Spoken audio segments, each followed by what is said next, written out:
The report was about parliamentary elections in Afghanistan, and in particular, understanding the experience of lay individuals across the country.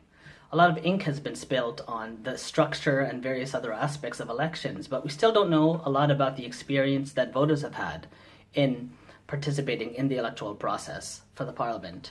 And so we interviewed 1,305 people across 13 different provinces, so it's the most comprehensive report to date, to really understand what were the experiences they had so that we can drive policy reforms and policy recommendations to better address their experiences and their needs.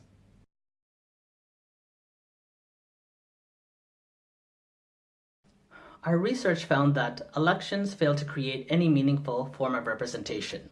And this was true across the various provinces, ethnicities, age groups, the various demographics. And three findings in particular are worth mentioning. First, over 50% of respondents felt that once MPs were elected, they simply pursued their own personal interests. They were no longer engaged with their communities. 2/3 had no idea about the political orientation of their representatives, making it difficult to hold them accountable. 2/3 also preferred voting for individuals over those associated with political parties, which may be a counterintuitive finding, given that political parties are one of the means in which individuals can be held accountable. However, this finding can be traced to the history of political parties in Afghanistan, as it's had a troubled relationship with the electoral base since the 70s. Our hope is through these findings, we can better promote good policies and good reforms that respond to the actual situation of the electoral base. Now, one of the positive findings in our research is that 2/3 of individuals did intend to vote in upcoming elections, showing that there is still confidence in the process overall.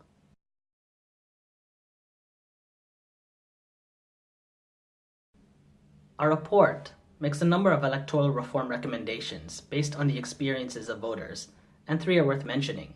First, the size of electoral districts, currently the entire province, is just too large to create any meaningful form of representation, and so they have to be reduced.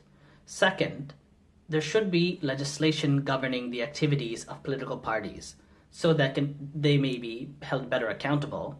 And third, the current electoral system, which follows the single non-transferable vote, should be shifted to a first past the post or single member constituency system, where only a single individual represents a single district. With these reforms, it's hoped that democratic governance in Afghanistan may be promoted in the future.